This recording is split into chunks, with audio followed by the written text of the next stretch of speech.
And now for the latest on the coronavirus front. Right now, there are more than 8,100 COVID-19 cases in the state of North Carolina. The total patient count for hospitalizations now inching toward 3,700. The all-time high for the state was more than 3,900 back in January of this year.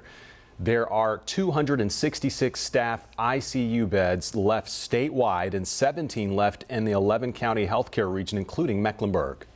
And an alarming statistic from the North Carolina Department of Health and Human Services tonight. New data revealing unvaccinated people were more than 15 times more likely to die from COVID-19 during the 4-week period ending last Saturday. This coming as the state hit a pandemic high yesterday with more than 900 adults in the ICU with COVID-19. The number of patients on ventilators also reached a record high at more than 570.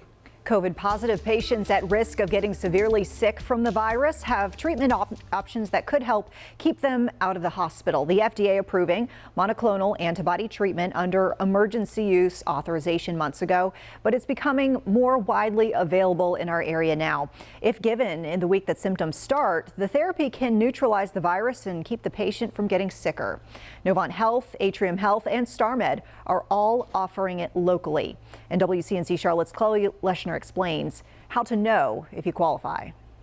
Hospitals are overwhelmed with COVID patients, but monoclonal antibody therapy could help keep more people from needing a bed. The outcomes are just phenomenal. Monoclonal antibodies are laboratory-made proteins that mimic the immune system's ability to fight off COVID.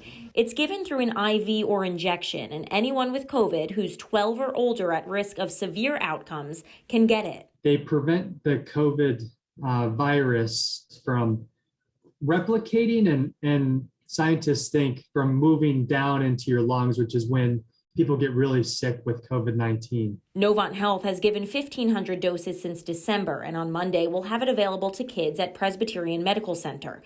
Plus, NCDHHS and Atrium have partnered to expand access to the one-time treatment. The hope is to take some of the pressure off the hospitals. The amount of times a patient had to visit a hospital or an emergency room decreased by 70%. The finishing touches are being put on a brand new StarMed clinic that's set to open on Monday. StarMed is already doing about 50 patients a day, but sees the great need to scale up. As there are so many COVID positive patients in our community, and what we're doing is we are trying to decrease the burden of the hospital system by preventing these patients from going to the hospital or getting sicker. Health experts say the best way to protect yourself is to get vaccinated. Chloe Leschner, WCNC Charlotte. If you have any questions about the vaccine, text them to 704-329-3600. We'll do our best to get you an answer.